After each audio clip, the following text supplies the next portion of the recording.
सबको जय यीशु की। फिर एक बार मैं आप सबों का स्वागत करता हूं से प्रभु का वचन को सुनने के लिए। और आज के दिन में हम लोग प्रभु का वचन सुनेंगे। प्रभु का वचन का प्रभाव हमारे जीवन में कितना हो सकता है, किस हद तक हो सकता है, इस बारे में हम लोग सुनेंगे।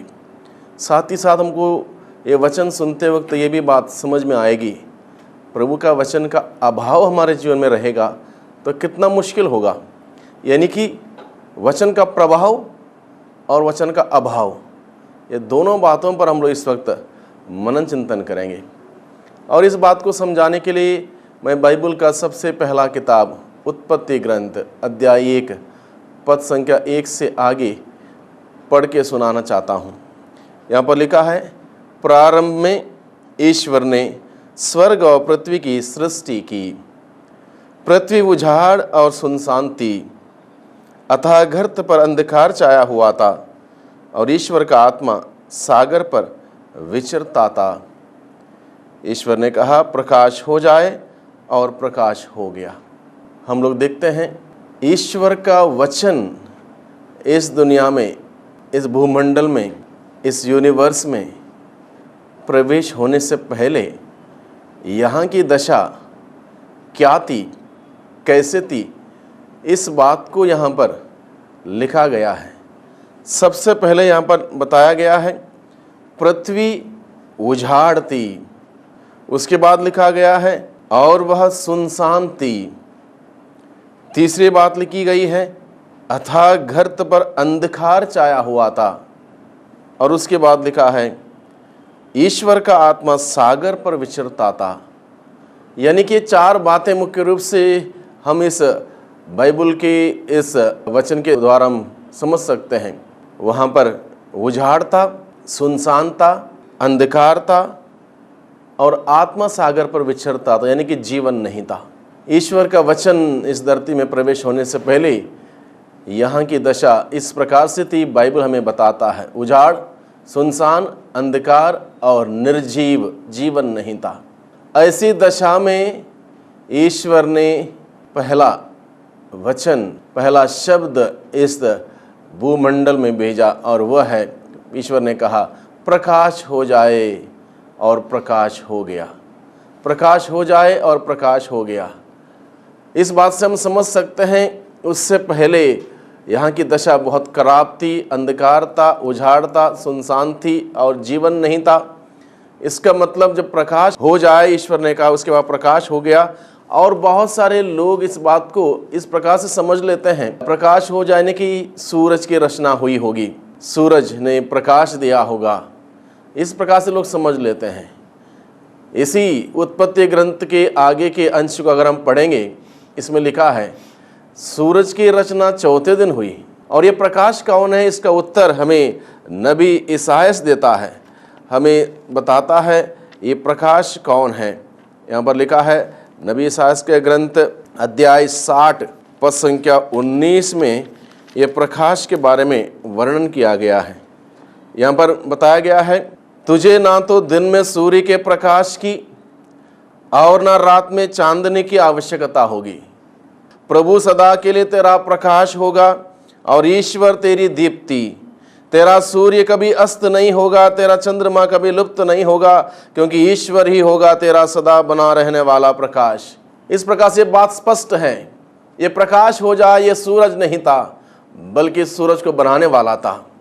ये प्रकाश हो जाए, वो स्वयं ईश्वर था। जिस प्रकार से यहाँ पर इसका वर्णन किया गया है, तेरा सूर्य कभी अस्त नहीं होगा, तेरा चंद्रमा कभी लुप्त नहीं होगा, क्योंकि ईश्वर ही होगा तेरा सदा बना रहने वाला प्रकाश।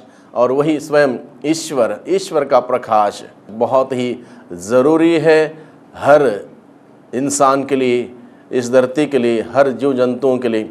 इसलिए सबसे पहले वो प्रकाश का संचार इस धरती पर हुआ। Hallelujah, hallelujah, hallelujah, hallelujah.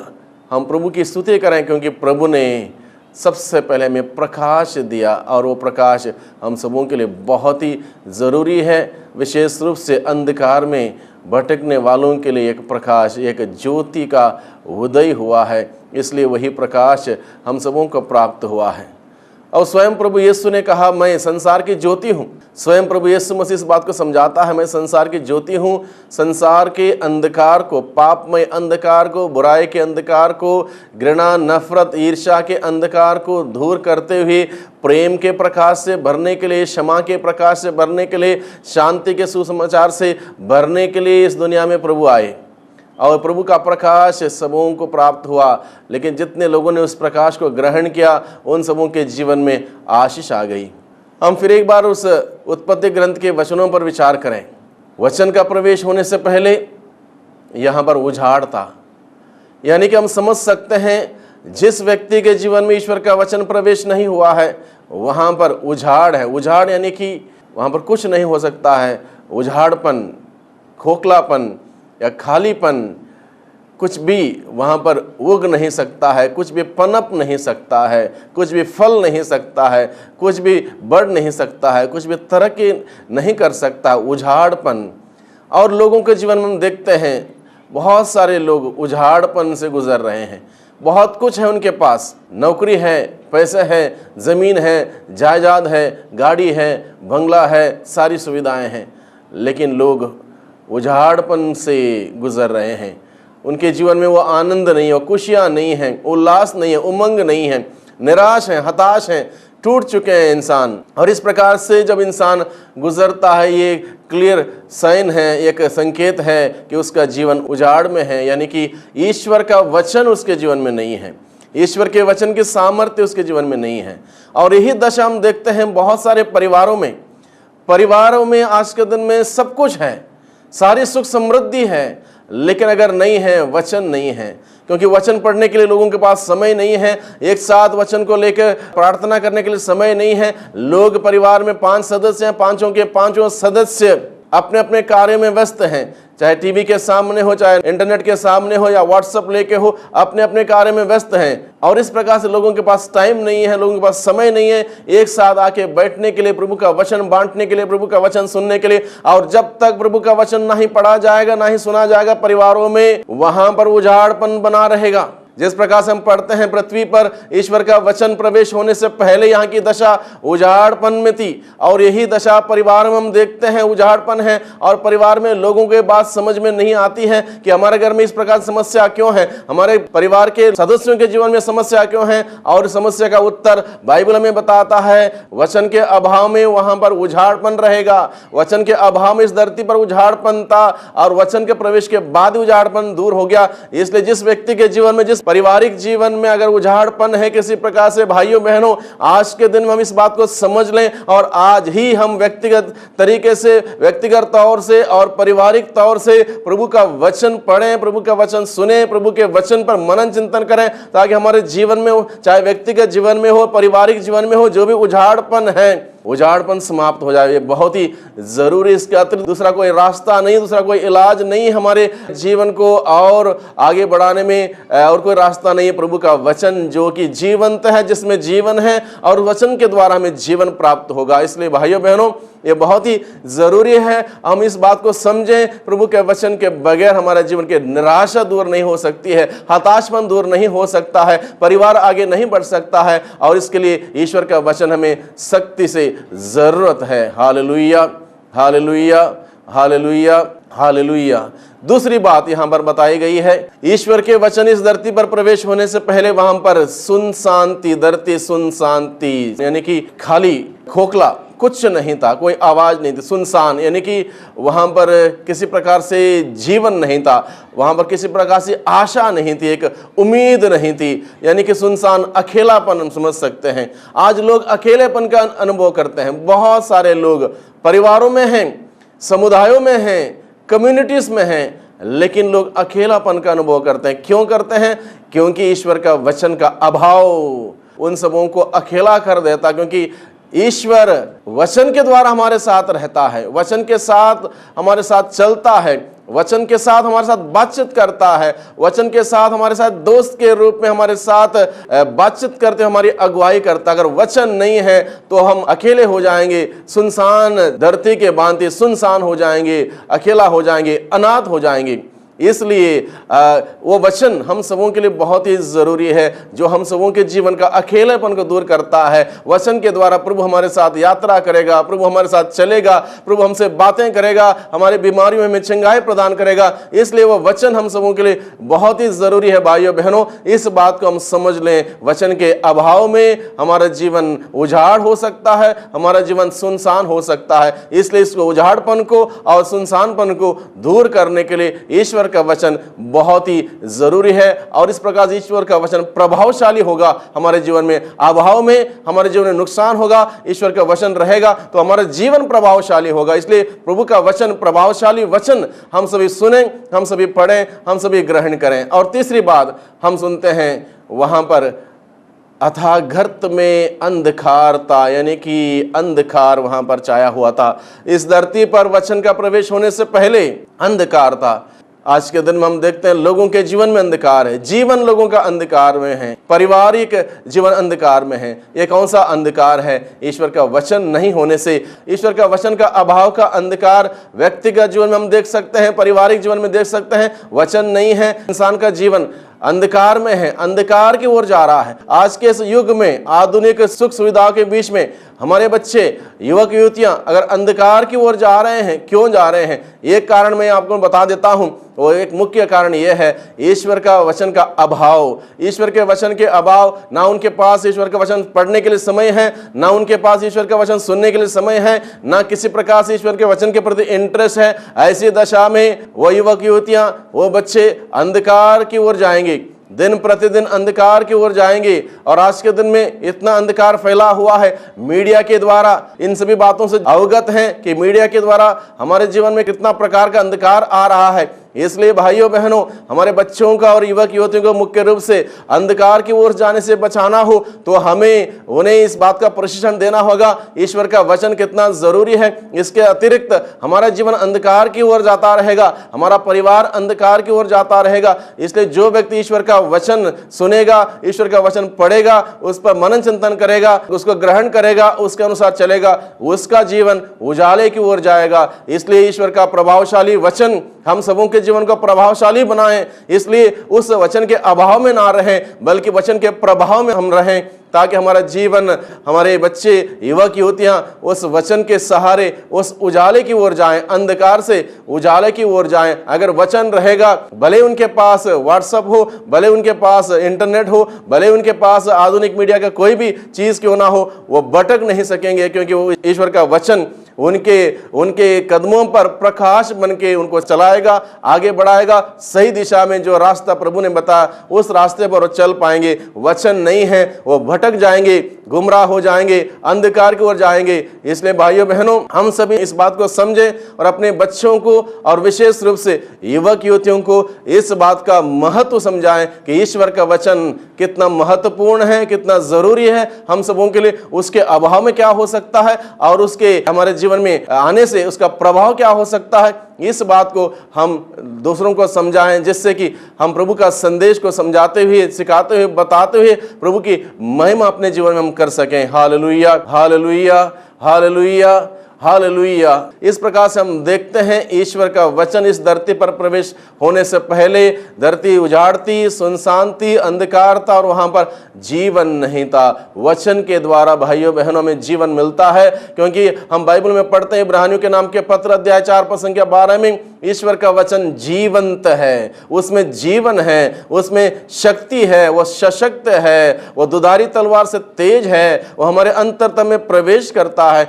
इसलिए जितना हम ईश्वर का वचन पढ़ेंगे, जितना हम ईश्वर का वचन सुनेंगे, जितना हम ईश्वर के वचन पर मनन चिंतन करेंगे, जितना हम ईश्वर के वचन के अनुसार चलने की कोशिश करेंगे, प्रयास करेंगे, उतना हमारे अंदर जीवन आता जाएगा। वचन के अभाव में हमारा जीवन कुंठित हो सकता है, हमारा जीवन अधूरा हो सकता है। वचन के प्रभाव में हमारा जीवन प्रभावशाली हो सकता है। आजकल हम लोग सुनते हैं पर्सनालिटी डेवलपमेंट के बारे में सुनते हैं, और जिस प्रकार से वचन हमारा पर्सनालिटी डेवलपमेंट कर सकती है, दूसरा कोई व्यक्ति या कोई शक्ति हमारी पर्सनालिटी डेवलपमेंट नहीं कर सकती, क्योंकि वचन में जीवन है। और वचन के अंदर का जीवन जब हमारे अंदर आएगा, हमारी पर्सनालिटी यूं ही निखरती जाएगी, बेहतर से बेहतर होती जाएगी। इस प्रकार से भाइयों बहनों, ईश्वर का वचन जीवंत है और उसके द्वारा हमें जीवन मिलता है। ईश्वर का वचन आध्यात्मिक जीवन का स्रोत है। हम लोग पढ़ते हैं मत्ती का सुसमाचार अध्याय 4 पद संख्या 4 में हम पढ़ते हैं, जहां स्वयं प्रभु यीशु कहता है, मनुष्य केवल रोटी से ही नहीं जीता है बल्कि ईश्वर के मुख से निकलने वाले हर एक शब्द से जीता है।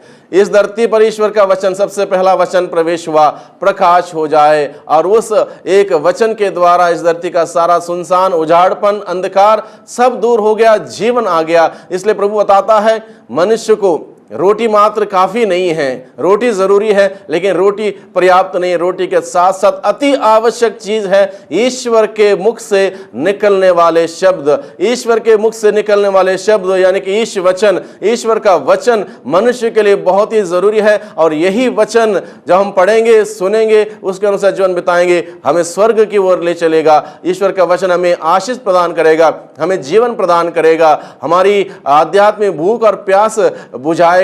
इसलिए ईश्वर का वचन बहुत ही जरूरी है। जितना जरूरी हमारे लिए शारीरिक भोजन की जरूरत है, रोटी की जरूरत है, उससे कहीं गुना ज्यादा मात्रा में जरूरी है ईश्वर का वचन। इसलिए प्रभु यीशु ने कहा, मनुष्य केवल रोटी से नहीं जीता है बल्कि ईश्वर के मुख से निकलने वाले एक एक शब्द से मनुष्य जीता। और ये ईश्वर के मुख से निकलने वाले शब्द अगर हमें नहीं मिलेंगे, नहीं सुनेंगे, नहीं पढ़ेंगे, हमारा जीवन कुंठित हो सकता है, अधूरा हो सकता है। ईश्वर का वचन आशीषों का स्रोत है। हम लोग पढ़ते हैं लूकास का सुसमाचार अध्याय 11 पद संख्या 28 में, वहां बताया गया है, धन्य है वे लोग जो वचन पढ़ते हैं, सुनते हैं और उसका पालन करते हैं। धन्य है यानी कि एक प्रकार से आशीष की घोषणा की गई है वचन सुनने वाले के लिए, वचन पढ़ने वाले के लिए और वचन पर चलने वाले के, यानी कि पालन करने वाले के लिए, सबों के लिए आशीष की घोषणा की गई है। ईश्वर का वचन सफलता का मूल स्रोत है। हम लोग पढ़ते हैं स्रोत 1 अध्याय 1 पद संख्या 1 से 3 में वह सुंदर उदाहरण दिया गया है। जल स्रोत के लगाए हुए वृक्ष का उदाहरण दिया गया है। जिस प्रकार से जल स्रोत के किनारे लगाए हुआ वृक्ष हर मौसम में, हर वक्त हरा भरा रहता है, फलदायक रहता है, उसी प्रकार से जो व्यक्ति ईश्वर के वचन के सहारे जीता है, ईश्वर के वचन सुनता है, पढ़ता है, उसके अनुसार अपने जीवन व्यतीत करता है, उसका जीवन हमेशा हरा भरा रहेगा। उसके जीवन में किसी भी मौसम में, किसी भी परिवेश में, किसी भी चुनौती भरे समय में वो डगमगाएगा नहीं, बल्कि ईश्वर के वचन पर मजबूत रहेगा। इस प्रकार से हम पढ़ते हैं, ईश्वर का वचन हमारे लिए सफलता का मूल स्रोत है। हम सफल हो जाएंगे, ईश्वर के वचन हमारे साथ हैं, हम सफल हो जाएंगे। आज के दिन में हर कोई व्यक्ति सफल होने के लिए बहुत प्रकार से प्रयास करता है। बच्चे सफल होने के लिए ट्यूशन के लिए जाते हैं, ट्यूटर के पास जाते हैं, और बिजनेस करने वाले, काम धाम करने वाले सफल होने के लिए नए नए तकनीक को सीखते हैं, नए नए प्रकार के कामकाजों को सीखते हैं ताकि हम सफल हो जाएं, अधिक से अधिक पैसा कमाएं और अमीर हो जाएं। अलग अलग प्रकार के होड़ में लोग लगे हुए हैं। सफलता की कुंजी बाइबल हमें बताता है, ईश्वर का वचन अगर हमारे पास है वो हमें सफल बनाएगा, हर जगह पर, हर माहौल में हमें सफल बनाएगा, क्योंकि उसके अंदर वो जीवन है जो हमें मिलता रहेगा। आगे हम पढ़ते हैं, ईश्वर का वचन स्वास्थ्य और चंगाई का मूल स्रोत है। हम पढ़ते हैं प्रज्ञा ग्रंथ अध्याय 16 पद संख्या 12 में लिखा है, किसी जड़ी बूटी या लेप से मनुष्य को स्वास्थ्य लाभ नहीं मिलता, बल्कि ईश्वर के वचन के द्वारा हमें स्वास्थ्य लाभ मिलता है। ईश्वर का वचन हमें स्वास्थ्य प्रदान करता है, ईश्वर का वचन हमें चंगाई प्रदान करता है। इसलिए भाइयों बहनों, ये वचन में ऐसी ताकत है, ना केवल हमें जीवन देता है बल्कि हम बीमार भी हो जाएं, वो बीमारी में ईश्वर का वचन हमारे लिए स्वास्थ्य प्रदान करने की क्षमता रखता है। इस प्रकार की कैपेसिटी उस वचन में है। इसलिए उस वचन को पढ़ें, भले हम बीमार हों तब भी हम वचन पढ़ना ना छोड़ें। हम पढ़ें, वचन पढ़ें, जितना पढ़ेंगे उतना हमारे अंदर जीवन आ जाएगा। हम पढ़ते हैं, ईश्वर का वचन अनंत जीवन का स्रोत है। यूहन्ना का सुसमाचार अध्याय 6 पद संख्या 63 में हम पढ़ते हैं, वहां पर लिखा है, प्रभु हम किसके पास जाएं, आपके पास है। शब्द अनंत जीवन के इस प्रकार से अनंत जीवन का स्रोत है। ईश्वर का वचन हमें अनंत जीवन की ओर ले चलता है। ईश्वर का वचन में अनंत जीवन है, केवल जीवन नहीं बल्कि अनंत जीवन है, जो कि हर मनुष्य के लिए ईश्वर ने निर्धारित किया अनंत जीवन। उस अनंत जीवन प्राप्त करने के लिए ईश्वर का वचन पढ़े बगैर, सुने बगैर, उसके अनुसार जिए बगैर हम अनंत जीवन में प्रवेश नहीं कर सकते हैं। और ईश्वर का वचन अनंत जीवन की ओर जाने के लिए हमारी सहायता करे। करेगा। इसलिए ईश्वर का वचन को किनारा ना रखें, बल्कि उसको प्राथमिकता देते हुए उसको नियमित तरीके से पढ़ें, सुने और उसके अनुसार जीवन बिताने का कष्ट करें, प्रयास करें। ईश्वर का वचन पाप रहित जीवन बिताने के लिए हमारी सहायता करता है, पाप रहित जीवन बिताने के लिए हमारी सहायता करता है। एक उदाहरण मैं बाइबल में से आपके सामने रखना चाहता हूं। आदम और हव्वा ने पाप किया। कब पाप किया? अगर इस बात पर अगर हम मनन चिंतन करें, हमें ये बात समझ में आएगी। ईश्वर ने आदम और हव्वा से बताया था कि तुम मेरे प्रतिरूप में बनाए गए, उनको मालूम था। और ईश्वर ने कहा तुम सभी जगह जा सकते हो, आ सकते हो, उठ सकते हो, बैठ सकते हो, खा सकते हो, पी सकते हो, सब तुम्हारे लिए है, फ्री में है। लेकिन एक बात याद रखना, इस पेड़ के फल को मत खाना। ईश्वर ने सब कुछ उन्हें बताया था। कुछ समय के बाद जो कुछ भी ईश्वर ने बताया था वे सब आदम और हव्वा भूल गए।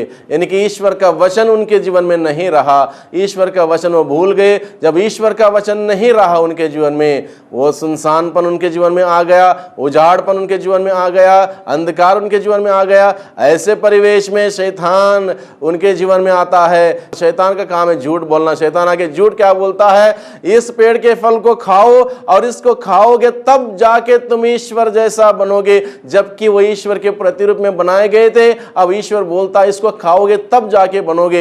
एक शंका उत्पन्न किया उनके मन में और शैतान ने उनको पाप करने के लिए बाध्य किया, क्योंकि उनके जीवन में ईश्वर का वचन नहीं था। ईश्वर ने जो कहा था वो भूल गए थे। इसलिए जब हमारे जीवन में ईश्वर का वचन नहीं रहेगा, हम किसी की भी बातों को सुनेंगे, किसी के पास जाएंगे और इस प्रकार से गलतियां कर बैठेंगे। इसलिए भाइयों बहनों, ईश्वर का वचन हमारे साथ होगा तो हम भटक नहीं पाएंगे, इधर उधर की बातों पर नहीं आएंगे, बल्कि ईश्वर के वचन पर हम जिएंगे। इसलिए जरूरी है कि हम ईश्वर के वचन के अनुरूप जिएं, लोगों के वचन के अनुरूप नहीं। ईश्वर के वचन के अनुरूप हम जिएंगे, हम ईश्वर के साथ रहेंगे, ईश्वर के साथ चलेंगे और वह ईश्वर हमें सफल बनाएगा, हमें आगे बढ़ाएगा और इस प्रकार से हर प्रकार के पाप से हम बचे रह सकते हैं। ईश्वर का वचन पश्चाताप करने के लिए सहायक सिद्ध होगा। हम बाइबल में पढ़ते हैं राजा दाऊद ने बड़े पाप किए। जब बड़े पाप किए उसको ईश्वर का वचन सुनाया गया, ईश्वर का संदेश सुनाया गया। और जब राजा दाऊद ने ईश्वर का संदेश सुना, ईश्वर का वचन सुना, तुरंत वो पश्चाताप करते हुए कहता है मुझ पापी पर दया कर, मैंने पाप किया, जो कुछ भी तेरी दृष्टि में बुरा है मैंने वही किया है, इसलिए मुझ पापी पर दया कर ईश्वर, मैं आपसे दया की याचना करता हूँ। वो क्षमा मांगने लगता है, दया की याचना करता है। इस प्रकार से ईश्वर का वचन हमें पश्चाताप करने के लिए सहायक सिद्ध हो सकता है। हम आगे पढ़ते हैं। ईश्वर का वचन हर प्रकार की शंका, डाउट हमारे मन में रहता है, शंका हमारे मन में रहता है, शंका रहित जीवन बिताना हो, ईश्वर का वचन हमारी सहायता करता है। ईश्वर के वचन के बगैर बहुत सारे सवाल हमारे मन में आ सकते हैं, दिन प्रतिदिन के जीवन को लेकर, दिन प्रतिदिन के समस्याओं को लेकर, हमारी पीड़ाओं को लेकर बहुत सारी समस्या हमारे जीवन में आ सकते हैं, सवाल हमारे जीवन में आ सकते हैं, दुविधा में हम पड़ सकते हैं, शंका में हम पड़ सकते हैं, हम कंफ्यूज हो सकते हैं। ऐसे परिवेश में ईश्वर का वचन हमारे लिए बहुत ही जरूरी है। अगर ईश्वर का वचन हमारे अंदर रहेगा, हमारे पास रहेगा, हम किसी की बातों में नहीं आएंगे, कंफ्यूज नहीं होंगे, शंका में नहीं रहेंगे, डाउट में नहीं रहेंगे, बल्कि ईश्वर का वचन सभी बातों को हमें समझाएगा, सारी बातों को समझाएगा और हमें दिशा प्रदान करेगा। इस प्रकार से ईश्वर का वचन हम सबों की मदद करेगा, पाप रहित, शंका रहित जीवन बिताने के लिए हमारी सहायता करेगा। हम पढ़ते हैं ईश्वर का वचन हमारे रास्ते के लिए दीपक है, ईश्वर का वचन प्रकाश है और निरंतर हमें प्रकाश प्रदान करता रहेगा। और जो व्यक्ति ईश्वर का वचन सुनेगा, पढ़ेगा, अध्ययन करेगा, ग्रहण करेगा, उसके अनुसार चलेगा, उसके लिए वही दीपक बन के रहेगा और इस प्रकार से वो अपने जीवन में आगे बढ़ेगा। इसलिए भाइयों बहनों, इस वचन के अनुसार हम जीवन बिताएं। ईश्वर का वचन के अभाव में हमारे जीवन में क्या हो सकता, हमने सुना। ईश्वर के वचन के प्रभाव हमारे जीवन में कितना हो सकता है, इस बात को सुना। इसलिए ईश्वर का वचन हम सुने, पढ़ें, ग्रहण करें, उसके अनुसार चलें, अपने जीवन को सफल बनाएं। आमीन।